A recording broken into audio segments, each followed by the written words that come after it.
Hi guys, welcome back to my channel. In today's video, I'm going to show you how to use a wireless mouse on your Android phone. Before we start, please don't forget to subscribe and hit the like button. To use a wireless mouse on your Android device, the first thing you'll need is a USB 3.22 Type-C converter.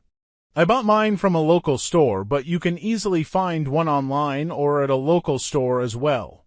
Now, let me show you how to connect it to your Android device. First, unplug the USB dongle from the mouse. Then, insert it into the female USB 3.2 port. After that, plug the converter into your phone's Type-C port.